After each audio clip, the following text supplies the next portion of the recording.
Venezuela में जो कुछ अमेरिका ने किया उसके दुनिया की सियासत के ऊपर क्या असरात मुरतब होंगे, ये सिलसिला यहाँ रुकने वाला नहीं है। और इसके बाद आगे वो ग्रीनलैंड के ऊपर जो उनकी पोजीशन है यूएस प्रेसिडेंट ट्रंप की, उसके बाद डेनमार्क का रिएक्शन और डेनमार्क के और यूरोपियन यूनियन के रिएक्शन के बाद नेटो का मुस्तकबिल क्या होगा, पूरी ग्लोबल पॉलिटिक्स के अंदर एक ऐसी उन्होंने नई चीज़ इंट्रोड्यूस करवा दी है जिसको वो माइट इज़ राइट या लाठी जिसकी लाठी उसकी भैंस कह सकते हैं, वो वाला असूल है। वहाँ से उसको उठा के उसके प्रेसिडेंट को ले आए, उसके ऊपर ड्रग के और मशीन गन्स के चार्जेस लगा के उसको जेल में बंद कर दिया। अब उसके तेल के ऊपर कहते हैं कि उसका तेल अमेरिका लाएंगे, यहाँ से रिफ़ाइन करेंगे, बेचेंगे और उसका पैसे का इस्तेमाल क्या करना है वो भी ट्रंप साहब तय करेंगे। तेल वेनेजुएला का प्रेसिडेंट उसका उठा के जेल में बंद कर लिया। और अब उसके 2 टैंकर्स जिसके ऊपर रशियन फ्लैग उन्होंने कहते हैं कि बहुत लेट स्टेज पे लगाया था, लेकिन रशियन फ्लैग टैंकर्स उसको भी उन्होंने, जिसमें बरतानवी जहाज़ों ने भी अमेरिका की मदद की, वो दोनों टैंकर भी उन्होंने कब्जे में ले लिए। तो ये एक नया दुनिया का एक ऐसा एजेंडा सामने आया है जो तबाही की तरफ तो ले जा सकता है अमेरिका को, बेहतरी की तरफ नहीं ले जा सकता। वो जो दुनिया में एक लीडरशिप का रोल उन्होंने लिया था वो बहुत तेज़ी के साथ तनज़्ज़ुली की तरफ जाएगा और इसको रोकना उनके लिए मुमकिन नहीं होगा।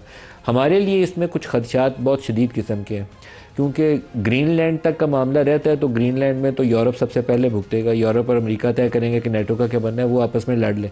लेकिन अगर वो ईरान के ऊपर हमलावर होते हैं जिसको कहते हैं कि we are locked and loaded, तो फिर पाकिस्तान के लिए बहुत शदीद किस्म की इम्प्लीकेशन हैं। इसी तरीके से गल्फ़ रीजन में चले जाएँ तो गल्फ़ रीजन में यमन में जो कुछ हुआ, यमन में यूएई एक ऐसे ग्रुप को सपोर्ट कर रहा है जिसके मतलब सऊदी अखबारात ने वांटेड की हेडलाइन छाप दी है कि वो बंदा वहाँ से भाग गया, सदर्न ट्रांजिशन काउंसिल वाले। सऊदी अरेबिया दूसरे ग्रुप को सपोर्ट कर रहे हैं। हम वहाँ पर अब एक मेजर स्टेक होल्डर हैं, हमारा सऊदी अरब के साथ एक डिफेंस अलायंस है।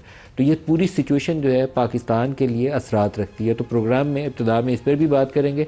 इसके अलावा मिलिट्री ऑपरेशन जो केपी में होना है और होना चाहिए, और ऐसा होना चाहिए कि जिसके नतीजे में दोबारा वहाँ पर दहशतगर्दी सर ना उठाए। एक अफसोसनाक पहलू ये है कि माजी में जो एक शिकवा आता है कि बहुत दफ़ा आपने पहले ऑपरेशन किए थे फिर ये क्यों आगे, वो सही लोग सवाल करते हैं।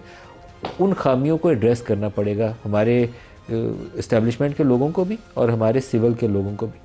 परमानेंट बुनियादों के ऊपर आपको ये काम करना है। ये नहीं हो सकता कि आपने ज़रब अज़्ब किया था फिर 2 साल बाद आगे, रद्दुल फसाद किया था फिर 2 साल बाद आगे। तो ये दोबारा खेल नहीं है कि लोगों को घरों से निकाला जाए, उनको आप डिस्प्लेस करें और उसके बाद वहाँ दोबारा दहशतगर्दों को दरवाज़ा खोल कर दे दें कि तुम लोग आ जाओ। दरवाज़ा खोल के दिया गया क्योंकि जो लोगों को जिनको इंगेज किया गया था, पीटीआई के दौर में ये इंगेजमेंट शुरू की गई थी, जेलों में बंद लोगों को भी रिहा किया गया था और इस्टेब्लिशमेंट पूरी उस प्रोसेस को सपोर्ट करने वाले थे। आप जितना मर्जी कह दें कि इमरान खान ने सारा कुछ किया था, लेकिन उस वक्त के नंबर 1 एंड नंबर 2 मुकम्मल इस प्रोसेस को सपोर्ट करते थे।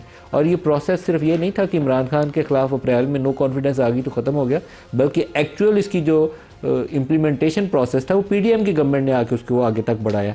तो ये दुरुस्त फैसले नहीं थे जिसका हमें खमियाजा भुगतना पड़ा।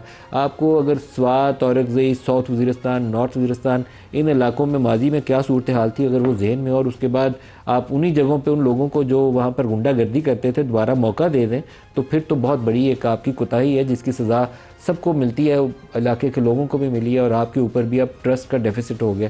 लोग सवाल पूछते हैं कि अब दोबारा करेंगे तो फिर क्या होगा, लेकिन हम प्रोग्राम में इन दोनों इश्यूज़ को कोशिश करेंगे कि कवर करें।